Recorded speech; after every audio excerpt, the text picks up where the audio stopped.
Oh, hi there.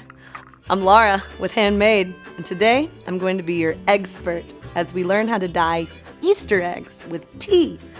People have been dyeing with natural dyes for centuries, eons, millennia, forever. And I just wanted to see if I could apply some ancient knowledge to a modern project. You're probably used to hard boiling your eggs before you dye them so they last a little bit longer.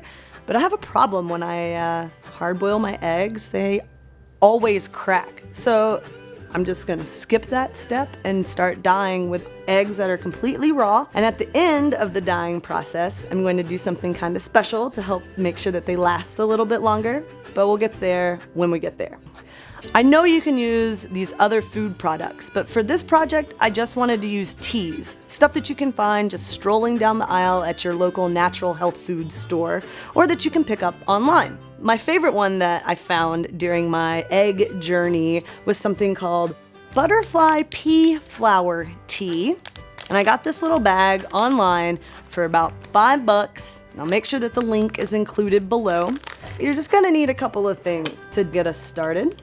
I have a little tea strainer because this is loose leaf tea, and a really beautiful teacup.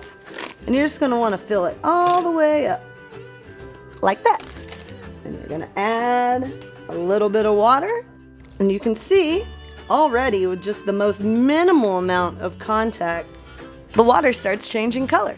And now it's just kind of a waiting game. You're gonna wanna wait till your water comes to room temperature before you put your eggs in there to dye. Okay, so my tea has come to room temperature and I've added a couple of more to the mix. We have to transform this tea into a dye. And the way we do that is by adding vinegar and a little bit of salt. For every cup of tea that you create, you're gonna wanna add 1 tablespoon of vinegar. Whoop, whoop, whoop, whoop. So we're gonna just add a little pinch of salt. The next thing that you can do is add your eggs to the tea. And I'm just using small little eggs. They'll fit very nicely inside of these teacups. You might be saying to yourself, Laura, why aren't you using bigger containers? Who wants to dye 1 egg at a time? Well, you're gonna wanna dye 1 egg at a time because everywhere that the egg touches, it doesn't take the dye. So if you have a large container full of eggs, then every point where the egg touches either the side of the container or another egg isn't gonna take the dye. So once I've put these guys in here and give them a stir, they won't get those weird white spots all over them. This is a slow DIY process. So while we wait for the teas to develop, I thought we might do something fun with the butterfly pea flower eggs. Using more natural ingredients like coconut oil, I can create a marbling effect, which gives a little dimension and character. All you need is a paintbrush and some coconut oil, and you can just add a little schmutz here. You can just drop it right in. Whoop. And we're gonna give that about 5 to 10 minutes and then pull it out and see what it looks like. Now, I'm gonna pull out these beautiful babies. These colors are probably gonna change a little bit once they dry. They won't be as shiny or iridescent, but they're still gonna be really beautiful. And the next step is, you guessed it, more waiting. So we gotta wait for our eggs to dry before the next step.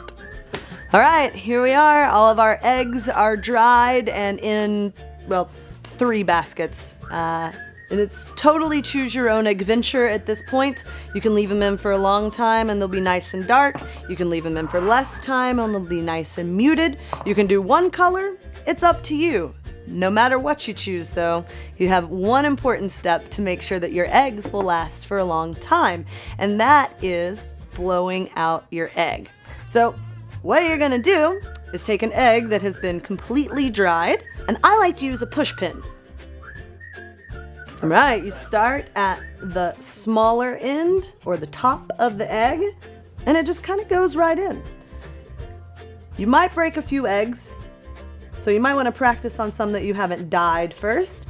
And as you can see, it's just one small little hole. You're gonna turn it over, and on the wider end of the egg, you'll do the same thing. Yeah.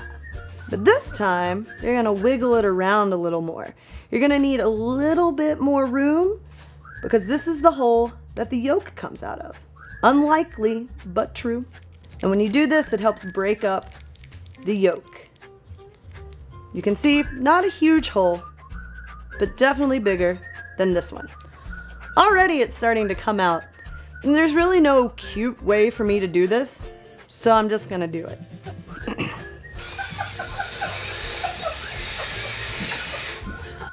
And that's it.